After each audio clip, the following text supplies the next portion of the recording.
So I have a beautiful piece of Gruyere that I bought from one of my new favorite haunts, Stinky Cheese in Brooklyn. Actually, it's not Stinky Cheese. Well, it kind of is Stinky Cheese, but it's Stinky Brooklyn. That's the name of the shop. One of my new favorite haunts. Look at this, how, oh, gosh, absolutely beautiful. Wow. And that's the wonderful thing about having neighborhood shops like this, is that you can go in and, you know, first of all, they know you. This is for the cook. Oh, Lord have mercy. And you can really expand your palate, because you'll go into a shop like this. Look how beautiful that's shredding. Oh, my dear sweet Lord. And your cheesemonger will actually suggest things to you. You know, I love to shop that way. Right down the street is Los Paisanos butcher shop, which you've seen me shop in before. Across the street, there's a lovely little coffee shop that makes the most incredible pastries. I mean, that's how our grandmothers and mothers used to shop. And well, you know, it's great to have the convenience of, you know, a large supermarket. There's nothing like going in and having, you know, it's like Cheers, where everybody knows your name. Okay, and that's our mise en place for our little, oh, I can't leave this. I'd end up eating it. And that's what I love about onion soup, is that gooey, brown, bubbly, cheesy top. That's like the payoff for watching those onions for 30 gazillion days, browning and caramelizing. But you want to show your onions some love, and then she's going to love you right back. The FCI was really, it was life-changing for me. It was life-changing for me, not only, you know, not only as a career, but it was for the person that I am today. It gave me stuff that it gave me confidence. It gave me self-awareness. It taught me a lot about myself. If I could cook, you know, for 600 people, there's not a whole lot that I can't do. Okay, so today we're going to make French onion soup, one of my favorites. The history of onion soup is ancient. It can be traced back down to Roman times. Why? Because onions pretty much grew wild. They were cheap and readily available. I could not get enough. I was the first one there in the morning to light the stoves and set the water to boil. I was the last one out of that kitchen, making sure that my stove was immaculately clean, the range. My instructors used to say to me, "Did you go home last night?" Because I would be there when they got there in the morning, and I'd still be there when they left, you know, in the afternoon. So what we're going to do with our onions is we're going to start them out in rendered bacon fat. I'm going to cook these onions down almost to nothing, almost to a marmalade. So they're sweet and brown and delicious. I'm going to add a couple of sprigs of thyme, some bay leaf, and then some beef broth, which is my preference. And we're going to cook that out until it's beautiful and sweet and fragrant and just absolutely delicious. And then we're going to build our little crock. My mouth is watering. Our little crock with our crouton. I'm going to add some of the bacon that we rendered that fat from, a couple of strips of bacon on the crouton, a little Parmesan cheese, some shredded Gruyere right into the broiler. Boy, oh boy. And then I would come home and I would duplicate whatever lesson it was that we learned that day, so that my kids were like, "Ma, enough with the Frenchy food already. Can we have like hot dogs and franks, like franks and beans or something? Let's not, yeah, we don't need to do duck or filet of sole bone femme or, you know, whatever it was that, but that would be my way of reinforcing the lesson that I learned that day. So for me, the FCI was, I couldn't get enough of it. And then, you know, my trick for cooking onions is adding a little water and cranking that heat up high. The steam now is going to coax the onions to soften and release their sugar without burning. Oh yeah, they're turning a beautiful warmer color now. We're going to lower the heat a little bit to like medium. And again, an onion will not be rushed. She dictates her own time. Well, when you're in school, all of the stuff that's fostered is, you know, they want to foster your creativity, and what are you bringing to the table, and how are you interpreting all this information that we're running through you? What is the data that's coming out at the other end, which is what makes you and your style in the kitchen and your food uniquely you, because anybody can follow a recipe.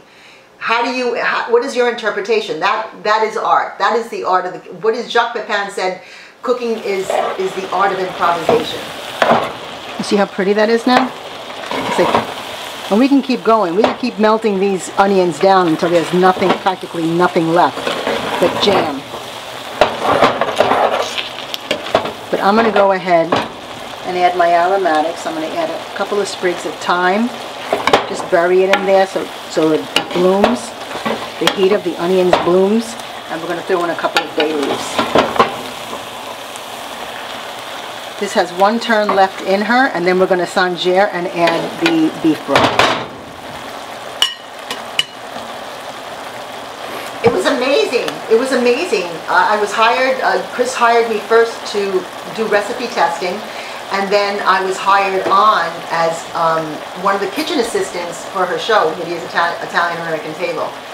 And, you know, I remember just being so awed by her and wanting to do everything, you know, to her specifications. And Chris runs a tight ship in the kitchen. He knows how he likes things done.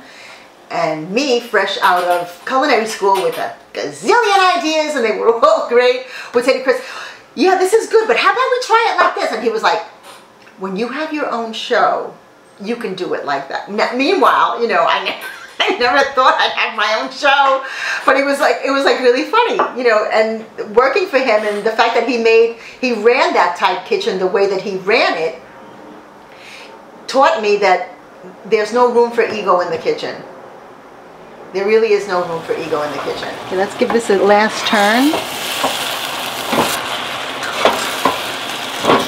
Look at the color of these onions. That's caramel. That's beautiful.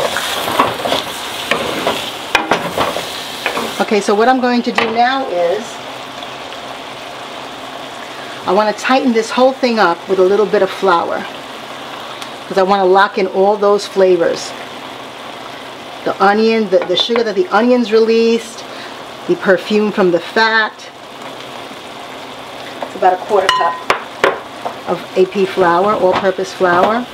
And I'm just going to stir that into the onions and tighten it up. That in turn, once we cook out the raw flour flavor, that in turn is going to add a beautiful satin finish to my soup. It's really going to sit pretty on the tongue. Gorgeous. Okay, now we're going to go ahead and we're going to add our beef broth, making sure that there's no raw little blobs of flour left in there. We're going to bring that to the boil, and then we're going to simmer it for about 30 minutes. We're going to check it for salt and pepper, and then we'll be able to build our little crocks. So the cheese rinds that I cut off of the cheese that we used, you never throw away. So what I'm going to do, you save them. Actually, I keep them in a plastic baggie in the fridge, but I'm going to drop these right in the soup because they add another level of flavor that's absolutely magnificent, and they add a level of umami to the soup. And that silky, satiny mouthfeel from the sanger that we did with the flour. Whew, the top of your head is going to come off with these. And look at this. Tell me you don't want to rub that all over yourself.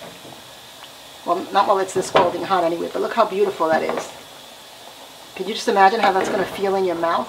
Okay, so we've been careful to take out the aromatics, the bay leaf, the sprigs of thyme. Those are woody little branches. The cheese rinds that we put in there, we removed all of that. And this is the way that I like onion soup. I like it brothy, but with body. Okay, and then I'm going to add my crouton. And I'm using bacon, but you can also, instead of the bacon fat, you could use, you could saute chorizos and render the chorizo to give it a little different character, and then just have chorizo slices up on top. Now we have a Parmesan cheese.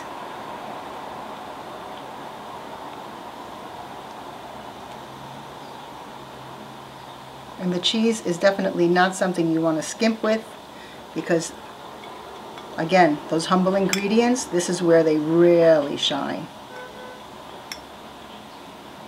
And some of that drop-dead sexy Gruyere cheese. Make sure you have plenty of that. Back home, I have to stop saying that. This is my home now. But when I lived back in my old house, I used to have that great stove that my dad had gotten for me. And that had a salamander that I would run these under. And it was like amazing. Let's see how the new broiler stands up. What is my kitchen like? I like to think that my kitchen is fun, a little sexy, sassy. It definitely has attitude. My kitchen has attitude. And it's delicious.